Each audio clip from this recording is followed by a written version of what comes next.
ആദ്യം ഒരു പാത്രത്തിൽ കുറച്ച് ചക്കക്കുരു മുറിച്ചിടുക.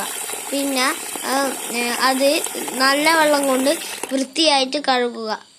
എന്നിട്ട് അത് നല്ലോണം കഴുകിയിട്ട് വേറെ പാത്രത്തിലേക്ക് എടുത്തിടുക.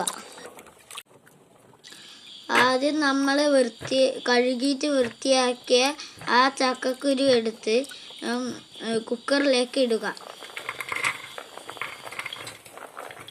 അമ്മ ഇതിൽ കുറച്ച് വെള്ളം ഒഴിക്കാവൂ. കുറച്ച് ഒഴിക്കാവൂ, അധികം ഒന്നും ഒഴിക്കാവൂ. ഒരു ഗ്ലാസ് അങ്ങനെ ഒഴിക്കാവൂ.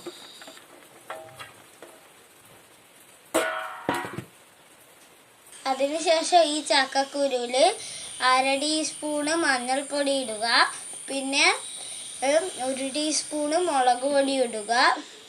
പിന്നെ 1/2 ടീസ്പൂണ് ഉപ്പും 1 ഗ്ലാസ് വെള്ളം ഒഴിക്കുക. ഈ വീഡിയോ കാണുന്നവരെല്ലാവരും സബ്സ്ക്രൈബും ലൈക്കും ഷെയറും ചെയ്യണേ.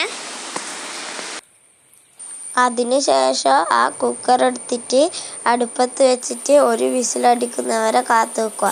വിസിലടിച്ച വേണ്ട അടുപ്പത്ത് നിന്ന് എടുത്ത് വെച്ചതിന് ശേഷം ചൂടാറിയതിന് മാത്രമേ അത് തുറക്കാൻ പാടുള്ളൂ.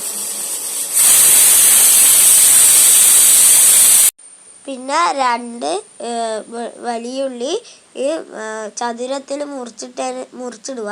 പിന്നെ 5 പച്ചമുളകില്ലേ, അത് നേർങ്ങനെ മുറിച്ചിടുക. ജൂപ്പിറ്റർ മഴ നനയാം, ചന്ദ്രനെ കണ്ടു നിൽക്കാം, ചൊവ്വേലൊരു മാളിക കെട്ടാം നിനക്കായി ഞാൻ. നമ്മൾ കുറേ അങ്ങോട്ട് പോകണം, നമുക്ക് കുറേ അങ്ങോട്ട് പോകണം കറിവേപ്പില വരയ്ക്കാൻ.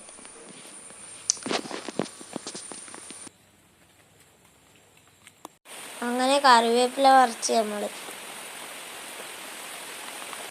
ഇനി പാത്രം അടുപ്പത്ത് വെച്ചിട്ട് ചൂടാക്കുക, കുറച്ച് സമയം ചൂടാക്കുക. അതിന് ശേഷം അതിലേക്ക് വെളിച്ചെണ്ണ ഒഴിക്കുക. വെളിച്ചെണ്ണ ഒഴിച്ചിട്ട് വെളിച്ചെണ്ണ കുറച്ച് സമയം ചൂടാകാൻ വെക്കുക.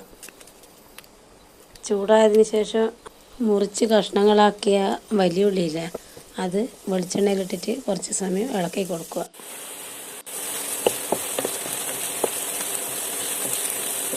അതിന് ശേഷം പച്ചമുളക് ഇടുക. എന്നിട്ട് പിന്നെയും കുറച്ച് സമയം കൂടി ഇളക്കി കൊടുക്കുക. കുറച്ച് സമയം അത് വാട്ടിയതിന് ശേഷം മഞ്ഞൾപ്പൊടി ഇടുക. പിന്നെ കുറച്ച് സമയം കൂടി ഇളക്കി കൊടുക്കുക. അതിന് ശേഷം കുറച്ച് മുളക് പൊടി ഇടുക. എന്നിട്ട് പിന്നെയും ഇളക്കി കൊടുക്കുക.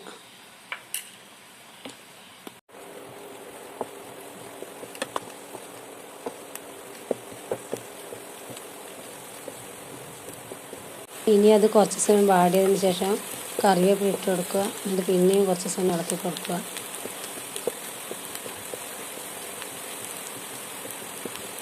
നേരത്തെ കുക്കറിൽ വെച്ച ചക്കക്കുരു ഒന്ന് ഇളക്കി മറിച്ചിടുക. ചക്കക്കുരു അധികം അടിഞ്ഞു പോകാതെ വേവിച്ചെടുക്കണം. ഇതിന് ശേഷം ഉള്ളി വാട്ടിയതിലേക്ക് ചക്കക്കുരു ഇട്ട് കൊടുത്തിട്ട് ഇളക്കി കൊടുക്കുക. ഇനി ചക്കക്കുരു ഉള്ളിയും കൂടി നല്ലോണം മിക്സാക്കണം, എന്നാലേ അതിൻ്റെ ടേസ്റ്റ് ശരിയാവും. ഇനി അതിലേക്ക് കുറച്ച് കറിവേപ്പില ഇട്ടിട്ട് ഒന്നുകൂടി ഇളക്കി കൊടുക്കുക. എരിവുറവായതുകൊണ്ട് ഞാൻ ലേശം കൂടി മുളക് പൊടി ചേർക്കുന്നുണ്ടായിരുന്നു.